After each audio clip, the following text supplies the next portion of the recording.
What is everything that goes into making a garment? And can we create a piece of clothing entirely locally? I'm going to find out. Similar to the 100-mile diet or farm to table movement, I've challenged myself to apply this concept to clothing and see if we can create a garment from start to finish in Edmonton and Alberta. My name is Erin, and this is the ultimate slow fashion journey. We're going to explore the entire process from farm to closet.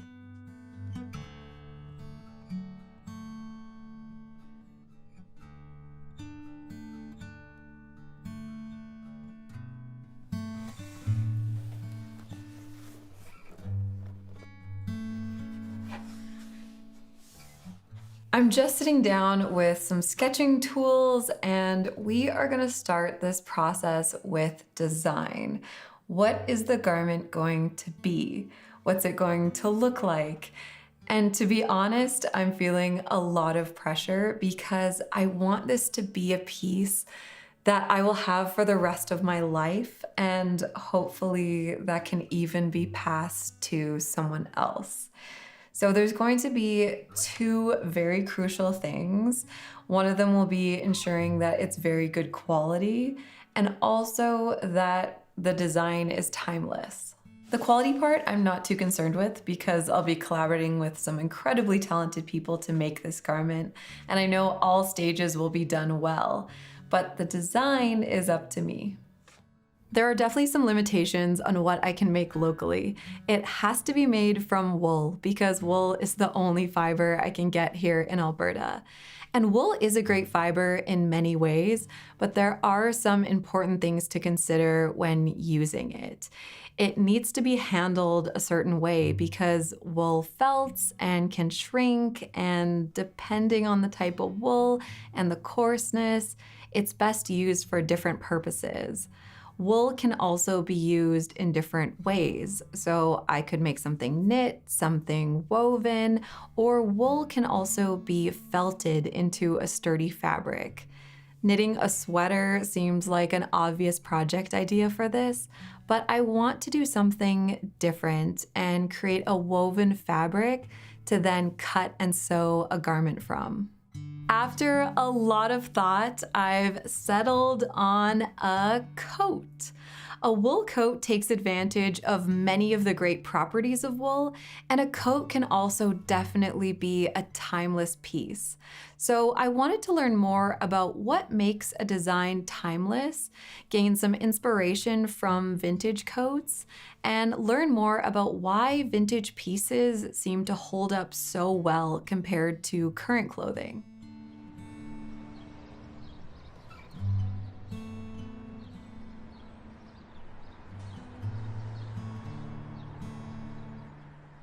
My name is Angela Larson, and I am a shop owner here at Swish Vintage in Edmonton. Really, it's all about quality, and it's about the materials that the newer companies are choosing.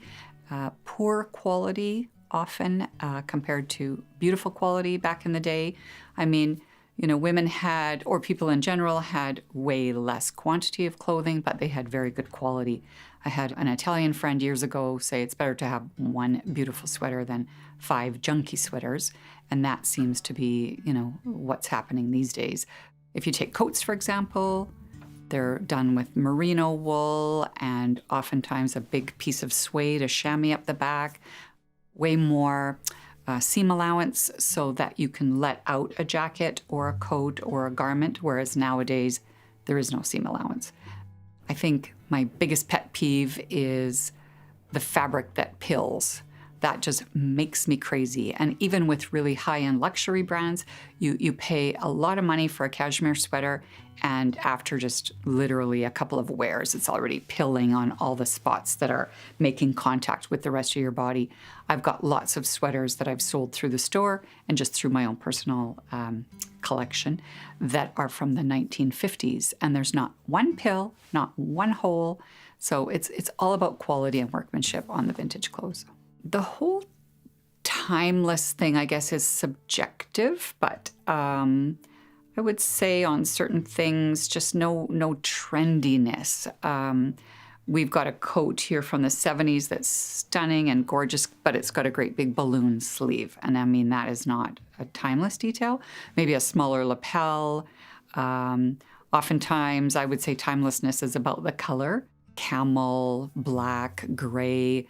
You can't go wrong with a tweed or a houndstooth or something like that. So I think staying away from some of the more fussy details like a peplum or flared sleeves or something, just sort of a basic classic piece. The design is critical for sure because you want to stick with classic details, but the fabric and the content is almost more important if you want to keep something for life, because you don't want something that's going to start wearing out. Right from the very, very beginning when I first started Swish, I loved the story. I loved the story that came with the garment. So many times people save their most precious thing or their favorite thing for a reason. You know, that's one of the reasons why things like bell-bottom jeans or certain 70s clothes and women's pants from the 40s, they're not readily available because people didn't think, oh, I'm going to cherish this pair of pants and I'm going to put it in my cedar trunk. So the things that have sort of withstood the test of time are the special event things and the dresses and you know that somebody did not save something that they hated. Mm-hmm. You know, they saved something that they loved and was close to their heart. This coat is such a perfect example of classic tailoring, classic design. This has got the pick stitching on it. Of course, you can't go wrong with camel. The only damage on this, which is really funny, needs to be mended, is that back in the day, people didn't have cell phones and big car fobs and mittens and, you know, so there's a little bit of wear there. That's more from contemporary use. You can see that this was made for a particular person, which is so wonderful. It's from 1955. Oh, wow. Oh, yeah. And you got the monogram on it and everything. That's beautiful. I love the idea of a monogram because it just personalizes that piece, especially if you're taking the time to make something. This one is a great example of, this is a 70s one. And when you feel the weight of this, it's so heavy. Oh my gosh. And inside the back of the coat, you can, right to here is a piece of suede. So it's almost like having two coats in one because that was the windbreak. And everybody just made them. So whether you were buying a coat at Sears or the Bay or Eaton's, they all had them. It was sort of a standard sewing practice. This one is from the 50s and it's got a huge piece of suede. It's called a chamois. Look at how thick that, feel how thick that is. Oh my gosh. Yeah. Yeah, so the cost on that alone. To have a big piece of suede. And oftentimes there's at least, what is that, 1.5 inches? Yeah. If not more, yeah. that goes up into the lining so that if you have a little bit longer arms, you can let that down and it's still going to, you know, you don't have to worry about doing a false hem or anything like that. You know, you've got lots of fabric to let that out. There's no pilling.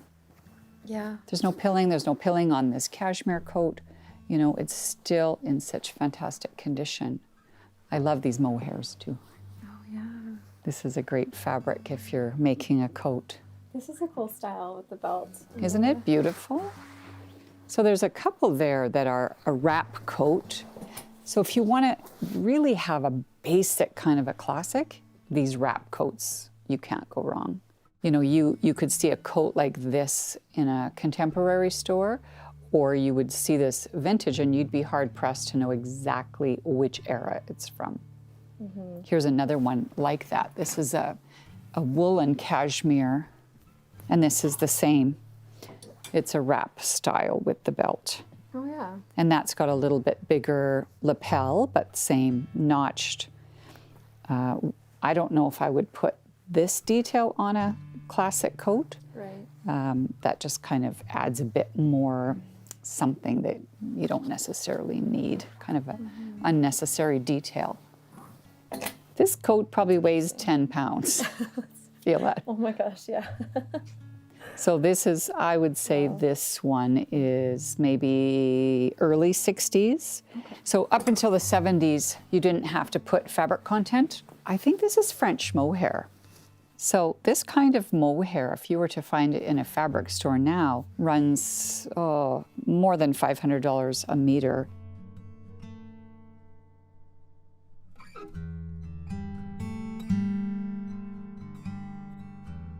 And these are, you know, typical sort of lady coats where you've got your bracelets or your long gloves, and they're not meant for waiting for the bus.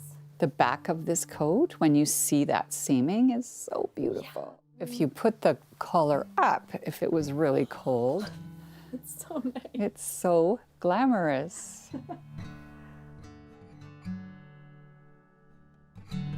It's really beautiful.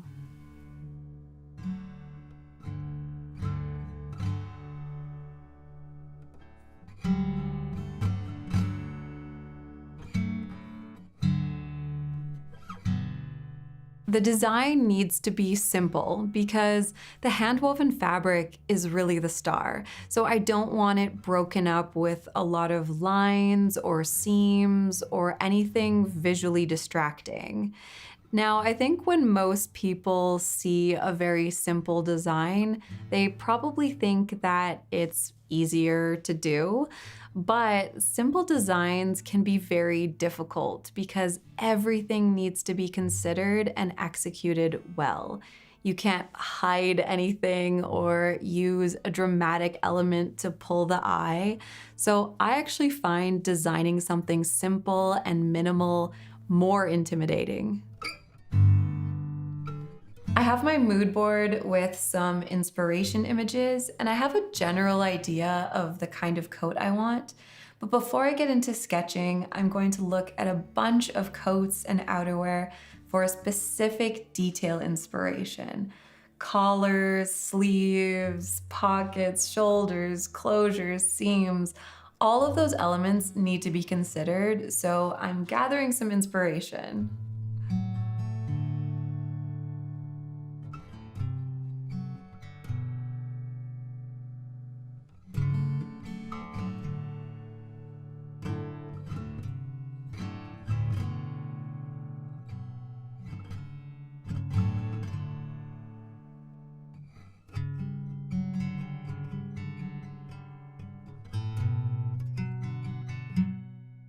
Ultimately, I know I will likely have to do many prototypes and pattern tests, but I've come up with an initial design I'm really excited about.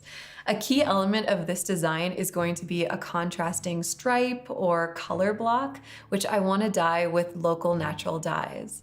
So I'm going to start here, create a pattern, and we'll see how it looks.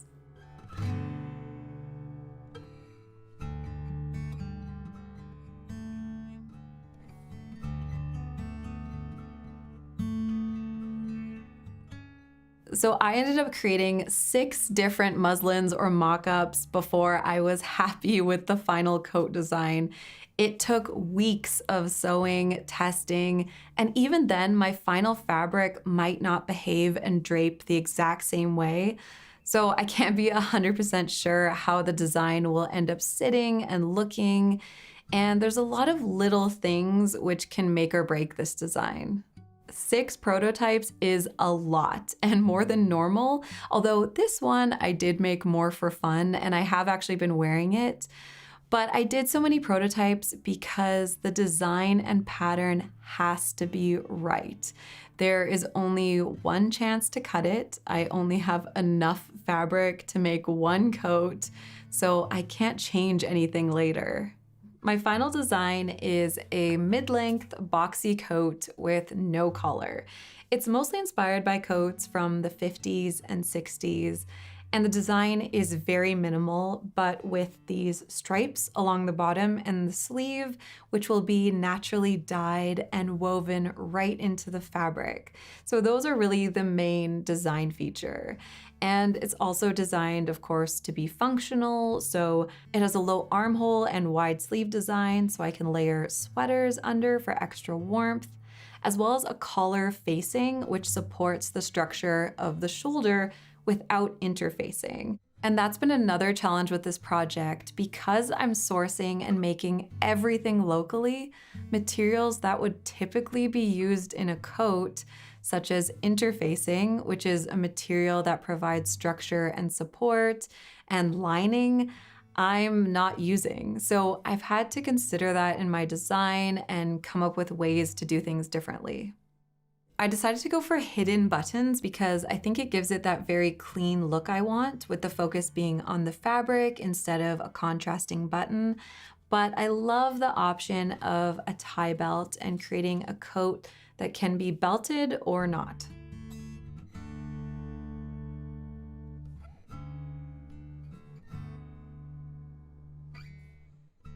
In my opinion, good design is all about the wearer because they are the ones actually living life in the clothes. So a designer really needs to understand who their customers are, what they like, how the clothes fit both their body and their lifestyle, what are their priorities and values, what needs do they have around things like washing and clothing care. There are so many aspects to consider before even starting to design. And then during the design process, the wearer or end user should always be in mind. This kind of thoughtful, intentional, well-executed design takes time. But if you have a fast fashion brand who is releasing thousands of new styles a month, there is so little time for design and sometimes no time for testing. And I'm sure all of us, either personally or know someone who has had the experience of buying something that turns out not how you expected and is basically garbage. And that shouldn't be happening. No one should be using resources and people's labor to produce garbage quality clothing and products that we then pay for. But it's unfortunately become a new normal with fast fashion because producing a large quantity of clothing is often more important to brands than producing good quality, well-designed clothing. And I really hope that we will see things slow down in the fashion industry, but it has to start at the beginning with simply putting more time and care into design.